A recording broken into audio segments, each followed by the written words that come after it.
आप सभी जानते हैं कि कोई भी एलिमेंट या मैटर या कंपाउंड सब कुछ छोटे छोटे पार्टिकल्स से मिलकर बने होते हैं और इन छोटे छोटे पार्टिकल्स को एटम्स कहते हैं। एटम इलेक्ट्रॉन, प्रोटॉन, न्यूट्रॉन से मिलकर बना होता है और इन तीनों को सब एटॉमिक पार्टिकल्स कहते हैं।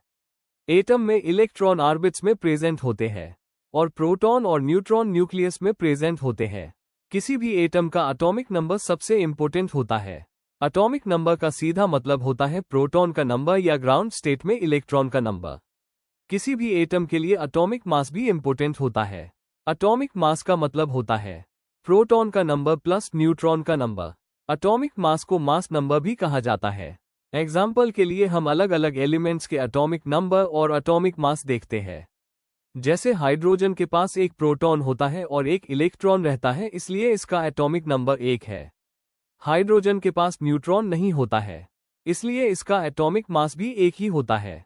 हीलियम के पास 2 प्रोटॉन 2 इलेक्ट्रॉन होते हैं, इसलिए इसका एटॉमिक नंबर 2 होता है। हीलियम के पास 2 न्यूट्रॉन होते हैं, इसलिए प्रोटॉन और न्यूट्रॉन का टोटल नंबर 4 हो जाएगा, इसलिए हीलियम का एटॉमिक मास 4 हो जाएगा। ठीक इसी तरह कार्बन के पास 6 प्रोटॉन 6 इलेक्ट्रॉन होते हैं, इसलिए इसका एटॉमिक नंबर 6 होता है। कार्बन के पास 6 न्यूट्रॉन होते हैं, इसलिए प्रोटॉन और न्यूट्रॉन का टोटल नंबर 12 हो जाएगा, इसलिए कार्बन का एटॉमिक मास 12 हो जाएगा। ठीक इसी तरह नाइट्रोजन के पास 7 प्रोटॉन 7 इलेक्ट्रॉन होते हैं, इसलिए इसका एटॉमिक नंबर 7 होता है। नाइट्रोजन के पास 7 न्यूट्रॉन होते हैं, इसलिए प्रोटॉन और न्यूट्रॉन का टोटल नंबर 14 हो जाएगा, इसलिए नाइट्रोजन का एटॉमिक मास 14 हो जाएगा। ठीक इसी तरह ऑक्सीजन के पास 8 प्रोटॉन 8 इलेक्ट्रॉन होते हैं, इसलिए इसका एटॉमिक नंबर 8 होता है। ऑक्सीजन के पास 8 न्यूट्रॉन होते हैं, इसलिए प्रोटॉन और न्यूट्रॉन का टोटल नंबर 16 हो जाएगा, इसलिए ऑक्सीजन का एटॉमिक मास 16 हो जाएगा। लेकिन हमेशा ऐसा जरूरी नहीं होता कि प्रोटॉन और न्यूट्रॉन का नंबर सेम हो। जैसा कि हम सोडियम में देखते हैं, सोडियम में 11 इलेक्ट्रॉन 11 प्रोटॉन होते हैं, इसलिए इसका एटॉमिक नंबर भी 11 होता है। लेकिन इसके पास न्यूट्रॉन 12 होते हैं, इसलिए जब प्रोटॉन और न्यूट्रॉन के नंबर को जोड़ा जाता है तो 23 आता है और इसलिए इसका एटॉमिक मास भी 23 होता है।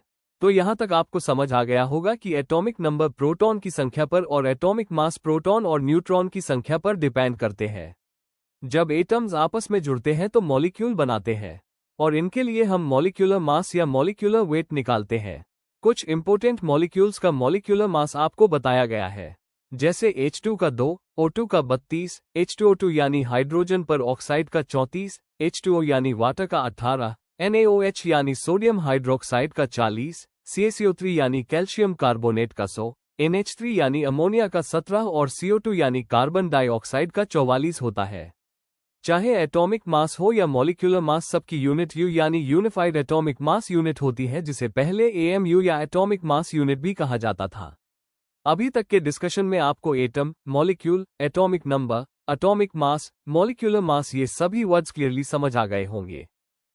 हमारा वीडियो देखने के लिए थैंक यू। यदि आपको हमारा वीडियो पसंद आया है तो हमारे वीडियो को लाइक करें और YouTube पर हमारे चैनल को सब्सक्राइब करें। इंस्टाग्राम पर हमें फॉलो करें। नीति इंस्टीट्यूट, आपके संघर्ष से सफलता तक का साथी।